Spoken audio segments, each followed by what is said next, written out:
Welcome to footballgameplan.com, where football makes sense. That's Emery Hunt, the czar of the playbook, and I'm Tyler Merkovich, and we're bringing you a Cotton Bowl preview. And too bad the game has been moved out of the Cotton Bowl. That is a travesty for college football. The game will be played at the new Dallas Cowboys Stadium for the first time ever. Let's get back to the game. Ole Miss and Oklahoma State.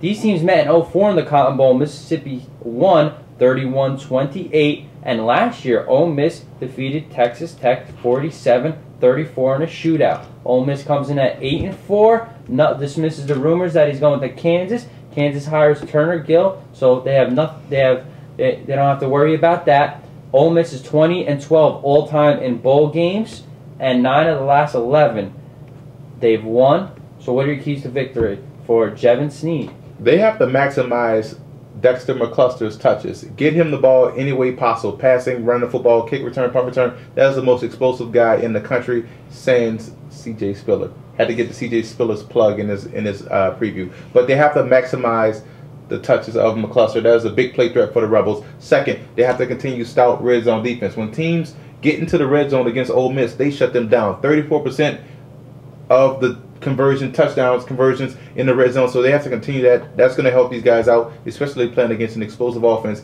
in Oklahoma State. And two of Ole Miss's players return as former MVPs of last year's game. That is McCluster, and that is cornerback Marshae Green. Oklahoma State comes in here at 9-3, had a pretty good season. Zach Robinson, but two of his most reliable offensive threats really have had downplayed injury years and suspension-riddled year for Dez Bryant and injury-riddled year for running back Kendall Hunter. Keith Tosin is their leading rusher. Hubert Angiam is their leading receiver. So what are your keys to victory for Mike Gundy? What is he going to cook up against Ole Miss, who has a good D coordinator, and you know they have experience in this game? Well, you mentioned the D coordinator for Ole Miss. They're going to have to utilize their quick game versus this pressure defense. Ole Miss can get after the quarterback. They can pressure you into some tough situations, so they're going to have to utilize that quick offense. A lot of quick plays, hitches, draws, screens, slants. That's going to loosen up that pressure on Ole Miss side. Second, you look at Oklahoma State's team and what they do successfully. They can get after the quarterback. They can play pressure-style defense, good cornerback in Paris Cox. They're going to have to force Snead to beat them with his arm. Snead has looked terrible this year. So they're going to have to load up to stop McCluster and make Snead beat you with his arm. I like Ole Miss in this game because I think McCluster is the wild card. Plus, Ole Miss's defense is a lot tougher than Oklahoma State's defense. I'm going with Ole Miss also. I like them.